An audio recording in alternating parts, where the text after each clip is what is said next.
الدرس في قصة غزوة بدر وما فيها من العبر سورة الانفال تفسیر ابن کثیر الحمد للہ رب العالمین والصلاة والسلام على اشرف الانبیاء وسید المرسلین سیدنا محمد وعلى آلہ واصحابہ اجمعین اللهم صل على سيدنا محمد وعلى آل سيدنا محمد كما صليت على إبراهيم وعلى آل إبراهيم في العالمين إنك حميد مجيد أعوذ بالله من الشيطان الرجيم بسم الله الرحمن الرحيم إذ يغشيكم النعاس أمنة وينزل عليكم من السماء ماء ليطهركم به ويذهب عنكم رجز الشيطان وليربط على قلوبكم ويثبت به الأقدام إذ يوحي ربك إلى الملائكة أني معكم فثبتوا الذين آمنوا سألقي في قلوب الذين كفروا الرعب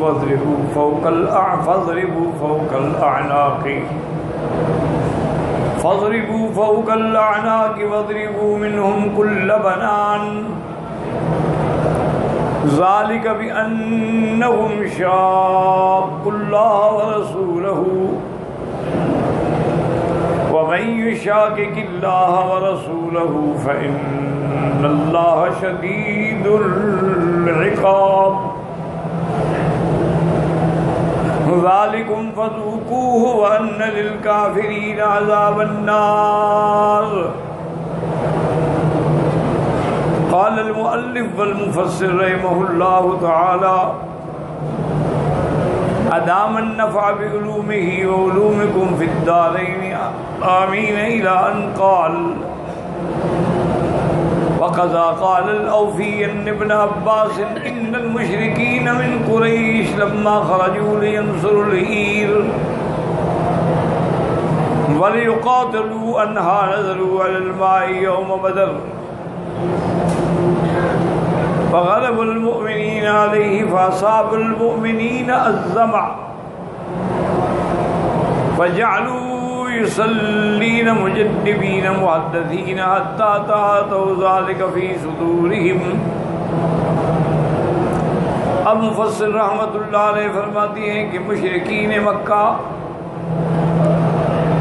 جب قریش لشکر لے کے آئے خرجوا لینصروا تاکہ اپنے قافلے کی حفاظت کر سکیں مدد کر سکیں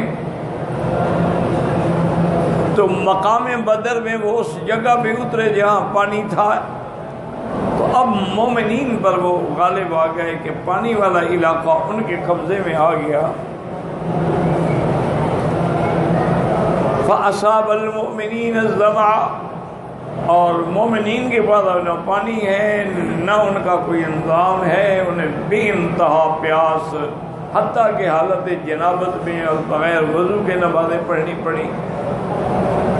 تو ان کے دلوں میں بات جو تھی نا وہ بڑی گراں گزری کہ یا اللہ اب ہم کیا کریں.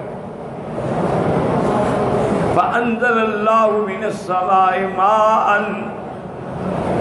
حتى صال الوادي فشرب المؤمنون وملؤوه الأسقية وسقوا الركاب واغتسلوا من الجنابة فجعل الله في ذلك طهورا وثبت به الأقدام. اب اللہ تبارک و تعالیٰ نے آسمان سے بارش اتاری اور ماشاءاللہ وہ بارش اتنی تھی کہ وہ وادی جو تھی نا بدر کی وہ بھی بھر کے بہنے لگی. اب مسلمانوں نے ماشاءاللہ پانی پیا بھی اور ان کے پاس جو اسقیا یعنی ان کے پاس جو مشکیزیں تھے انہیں وہ بھی بھر لیے، اور انہوں نے اپنے جو جانور تھے ان کو بھی پلا لیا، اور جن کو ضرورت تھی غسل کی انہوں نے غسل بھی کر لیا۔ اللہ تبارک و تعالیٰ نے اس پانی کے اندر کئی برکتیں رکھیں کہ ایک تو یہ پاک کرنے والا پانی تھا، اور دوسرا یہ ان مسلمانوں کے قدم جمانے کا بھی ذریعہ بنا کہ وہ ریت کا علاقہ جو تھا وہ جم گیا، کیونکہ ذالک انہ کانت بینہم وبین القوم رملۃ، درمیان وہ ریتیلی جگہ تھی، فبعث اللہ المطر علیہا وضربہا حتی اشتدت وثبتت علیہا الاقدام۔ اب اللہ نے جو بارش بھیجی نا جی وہ ساری ریت جم گئی، اور پاؤں بھی اس کے اوپر اب آرام سے جمنے لگے اور چلنے لگے۔ وَنَحْوَ ذَلِكَ رَوَيَانْ قَتَادَةَ وَالضَّحَاكَ وَالسُّدَيِّ وَقَدْ رَوَى عَنْ سَعِيدِ بْنِ الْمُسَيِّبِ وَالشَّعْبِيِّ وَالزُّهْرِيِّ وَعَبْدِ الرَّحْمَنِ بْنِ زَيْدِ بْنِ أَسْلَمَ أَنَّهُ أَصَابَهُمْ يَوْمَ بَدْرٍ، بڑی پیاس ہوئی۔ وَالْمَعْرُوفُ أَنَّ رَسُولَ اللَّهِ صَلَّى اللَّهُ عَلَيْهِ وَسَلَّمَ لَمَّا صَارَ إِلَى بَدْرٍ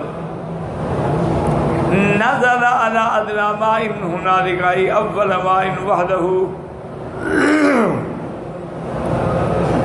فتقدم إليه الأحباب بن المنذر فقال يا رسول الله صلى الله هذا المنزل الذي نزلته منزلا أنزلك الله إياه وليس لنا أن نجاوزه، أو منزل نزلته للحرب والسكن والمكيدة، فقال بل منزل نزلته للحرب والمكيدة، فقال يا رسول الله إن هذا ليس بمنزل ولكن سر بنا حتى ننظر على أعلى ماء يلي القوم ونغور ما وراءه من القلب وَنَسْتَقِلْ هِيَادَ وَيَكُونَ لَنَا مَاءً وَلَيْسَ لَهُمْ مَاءٌ۔ اب انہوں نے اس روایت میں یہ لکھا ہے کہ حضور صلی اللہ علیہ وسلم جب بدر میں تشریف لے آئے تو ایک مقام پہ آپ نے پڑاؤ کیا جہاں تھوڑا سا پانی تھا، تو آپ کی خدمت میں حباب بن المنذر حاضر ہوئے۔ انہوں نے کہا کہ یا رسول اللہ یہ جس جگہ آپ نے قیام فرمایا ہے اللہ نے آپ کو اتارا ہے، اللہ نے حکم دیا ہے کہ یہیں بیٹھیں، اور اگر اللہ کا حکم ہے تو پھر تو ہم اس سے آگے نہیں جا سکتے، یا حضور آپ نے یہ مستقل پڑاؤ نہیں کیا ہے بلکہ جنگ کے لیے ایک تدبیر کی گئی ہے، اور اگر یہ تدبیر ہے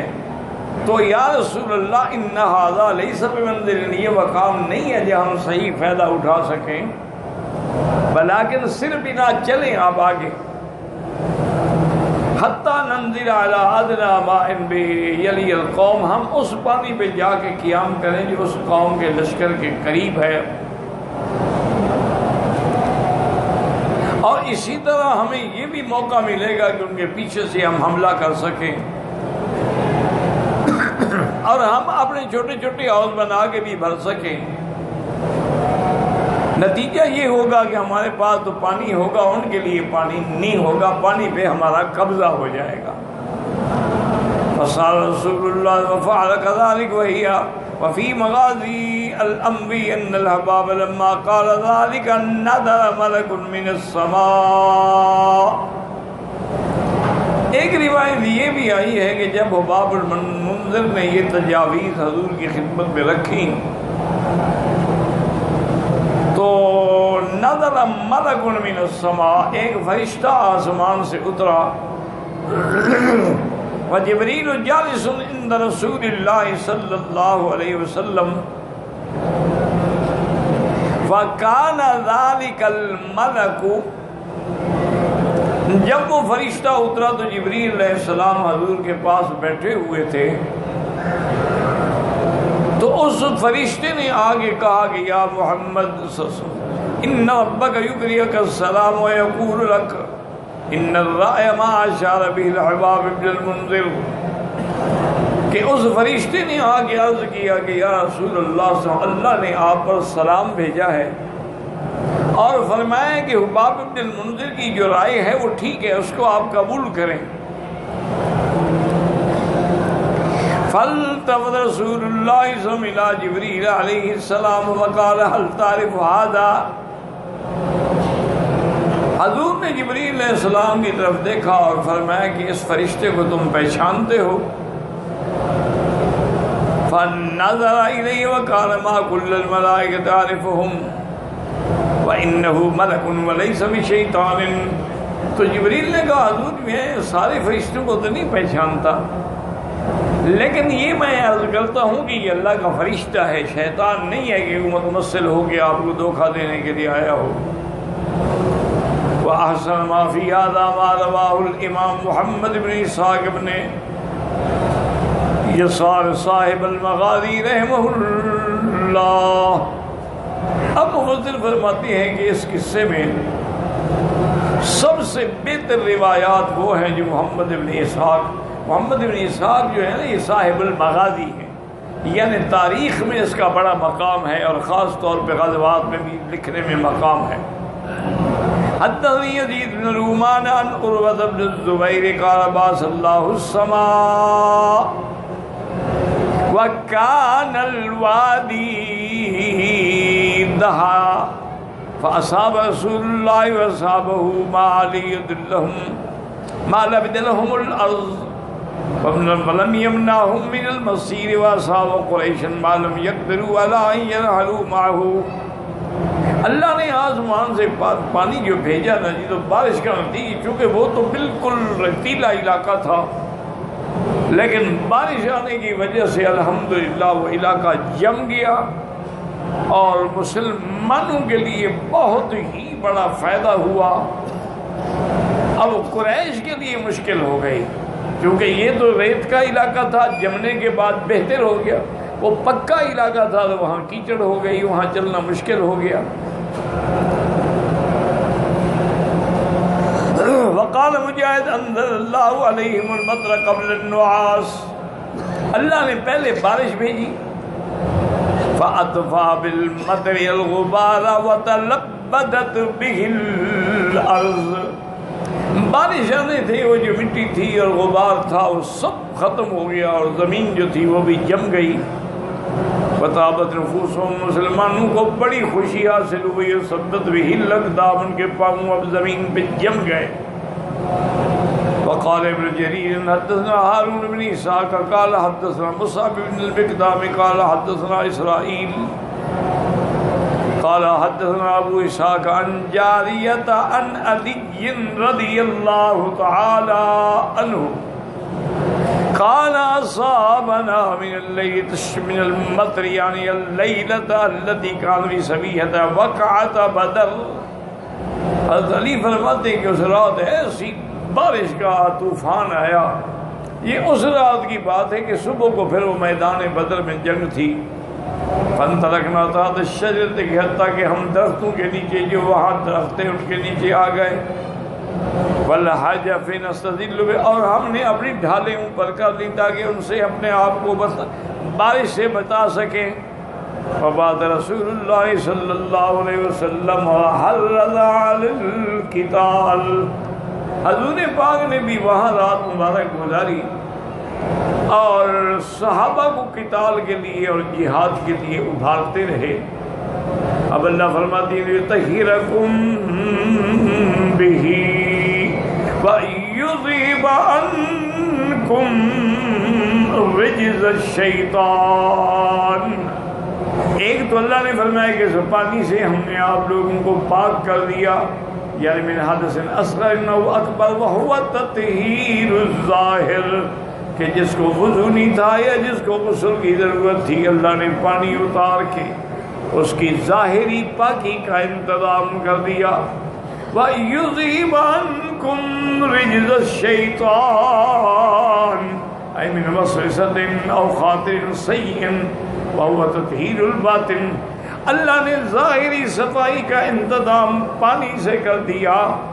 اور اس کی برکت سے باطن کی صفائی کا بھی انتظام کر دیا کہ شیطان کے جو وسوسے تھے کہ تم مر جاؤ گے اور یہ ہوگا اور وہ بھی سارے ختم ہو گئے.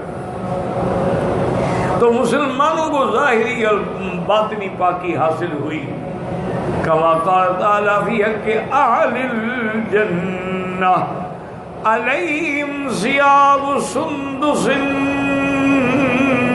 خضر واستبرق وحلوا اساور من فضة. جیسے اللہ نے فرمایا کہ مومنین کے لیے ریشم کے لباس ہوں گے، سبز لباس ہوں گے، اور ان کو چاندی کے زیور بھی پہنائے جائیں گے، کنگن پہنائے جائیں گے. فہذا زینت الظاہر، یہ ظاہری زینت ہو گئی. وسقاہم ربہم شرابا طہورا، اور اللہ جنت کا پاکیزہ شراب بھی ان کو پلائیں گے. لما کان من غل او حسد او تباغض، تو ان کے دلوں کے اندر جو کوئی کسی قسم کا کینہ تھا، حسد تھا، غش تھی، وہ ساری اس سے چلی جائے گی. تو ظاہری زینت بھی حاصل ہوگی اور باطنی زینت بھی حاصل ہوگی. وَلْيَرْبِطْ عَلَىٰ قُلُوبِكُمْ وَبِالصَّبْرِ وَالْإِقْدَامِ عَلَىٰ مُخَالِفَةِ عَلَىٰ مُجَاهَدَةِ الْأَعْدَاءِ وَهُوَ شُجَاعَةُ الْبَاطِنِ. اور اللہ نے تمہارے دلوں کو بھی جما دیا ہے تاکہ دشمن کے مقابلے میں جم جائیں، آپ کوئی فکر نہ کریں. تو اللہ نے ظاہری پاکی بھی دی اور باطنی پاکی بھی دی اور دلوں کو بھی مضبوط کر دیا. وَيُثَبِّتُ بِهِ الْأَقْدَامَ، اور قدم جم گئے. کیا معنی؟ شجاعت کے لیے جم گئے، یا وہ زمین جو تھی وہ ٹھیک ہو گئی اس لیے قدم جم گئے. اس لیے فرماتے ہو یاد واللہ تعالی اعلم، اللہ تبارک و تعالی ہی جانتے ہیں کہ اس کی حقیقت جو ہے وہ کیا ہے. واللہ اعلم.